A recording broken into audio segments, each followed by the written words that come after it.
Hey everyone, I'm Pedro Noel, and this is Formula Highlights. Straight to the headline. Is Leclerc leaving Ferrari? Italian press reports that his manager, Nicholas, discussed with 3 different teams about his future. I'll give you the full context at the end.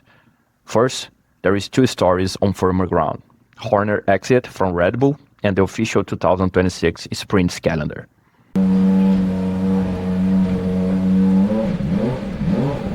It was confirmed last week that Christian Horner has left Red Bull.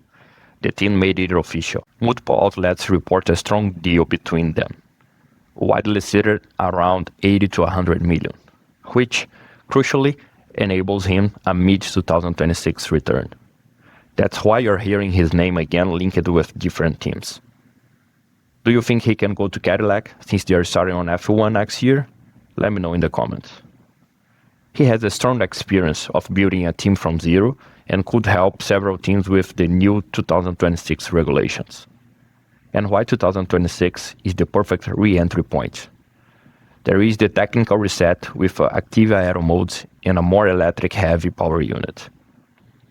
New rules just don't test engineers and drivers. They test leadership and culture on the team. And Horner can support going forward with his knowledge and experience. Where could he go?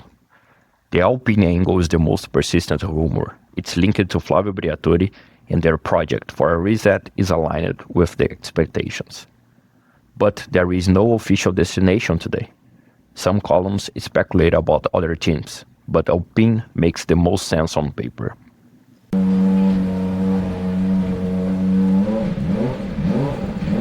Official F1 confirmed the locations for the 6 sprints for next year. They are going to be in Shanghai, Miami, Montreal, Silverstone, Zandvoort, and Singapore.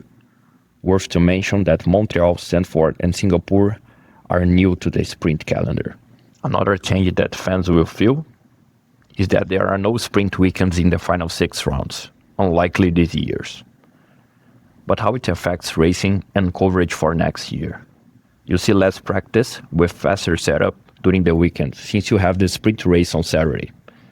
Considering the new regulation, mean teams might learn in public during early sprints, so we can expect bigger swings weekend to weekend.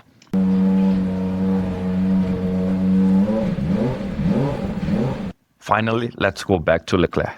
The claims that his manager, Nicholas, has contacted senior figures at McLaren, Aston Martin, and Mercedes about post-2026 possibilities. That's consistent with how the driver market works when a rules change is coming. Let's get some background on it. Leclerc signed a multi-year extension beyond 2024 at the beginning of last year. The precise term isn't public, so any switch before a logical window would require a negotiation with Ferrari. Most credible news puts 2027 beyond as the possible change. And why his manager is already talking about it. Normally, managers always map the grip 1 to 2 years ahead. If team simulation and wind tunnel numbers suggest a rival will nail the 2026 concept, you take that meeting quietly. Also, earlier this year, Leclerc played down on an exit talk, and later on, expressed attachment to Ferrari. Since they are not getting the results that were expected, do you think the love is over? What are your thoughts on it?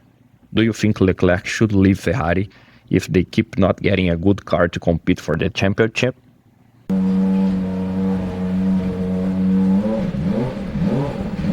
So let's recap.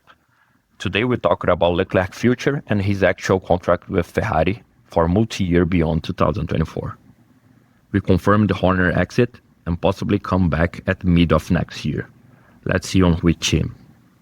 And sprint calendars confirmed for 6 races during next year calendar. If you want a deep tech explainer next, 2026 regulations, DRS, ERS, drop a comment below. And subscribe for clean F1 news and more details. See you later.